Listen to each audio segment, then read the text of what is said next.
Welcome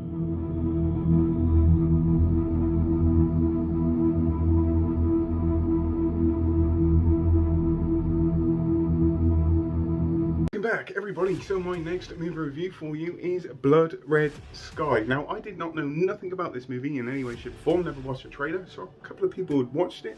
It's on Netflix, and today I decided to actually sit down and watch this movie.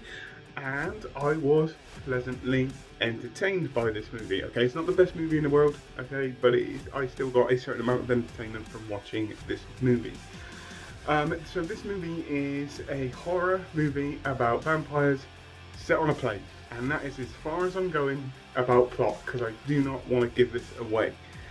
But there are a couple of big buts with this movie. First of all is that there is some quite shocking acting in this movie as well, some of it being a little bit cringeworthy.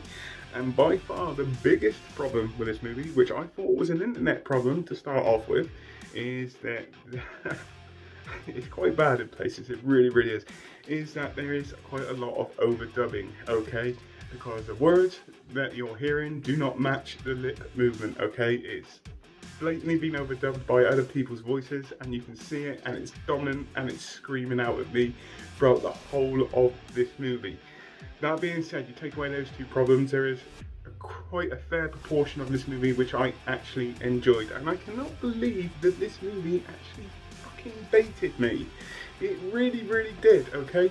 Because it was showing me one thing and my brain automatically was going, okay, alright, right, here we go, and then it completely fucking does a 360 and shows you something completely different, and you're just like, ah, shit. How did I not see that coming? And knowing that after I watched this movie, I went back to see if there was any telltale signs, and there was telltale signs there, but my brain automatically thought, this is what's happening, and that is, how is this going to progress, how is this going to turn out, and then boom, they show you this. Just like that. Fair play on that one, because it actually really worked, and it made this movie just a little bit more enjoyable for me.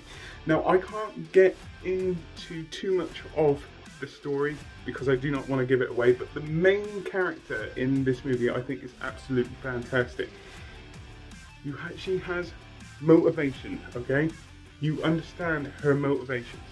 They tell you, they make a conscious effort to show you what her motivation is, okay? You get behind this character as well, and she is by far the best performance throughout the whole of this movie. The little kid with the overdubbing and all that, not so much, but I can see the intent there of what's going on. But it was just some really bad acting in certain areas of this movie. But without going too into depth with this, I can't actually generally go too into depth with this, okay? But the vampires in this are actually quite good, I have to be honest with you. They are generally quite creepy, very creepy, and you certainly won't want to be stuck on a plane with one of these ones. To be honest, there is gore, there is violence, and you know, it worked for me. It actually generally worked for me, and I try not to give too much away. I just don't want to spoil it for anybody, because I actually generally think that this plot twist in here is probably one of the better ones that I've seen, even though there are telltale signs out this whole of this movie, or the beginning part of this movie, which I completely ignored. It really bugged me that this movie actually baited me. It really has got me a little bit, to be honest. But if I was to give this a rating, I'm going to give this a strong... I'm going to give this a 7 out of 10, okay? Like I said, the two problems, the really bad acting, the overdubbing and all that, are quite dominant features, but there is a certain segment of this movie, or majority of this movie, which is still, I got quite a fair bit of entertainment from, and I really did. I liked what they did, I liked what they were trying to do. Like I said, it's not the best movie in the world, don't go in there expecting this to be one of the best vampire movies in the world, because it's not, but me personally, I did actually find some quite good entertainment from watching it, and that is the reason why I'm going to give it a 7 out of 10. So on that note, please tell me what you think, put it in the comments down below as normal. Hope you all have a great rest of the day, whatever you're doing, please take care, and goodbye.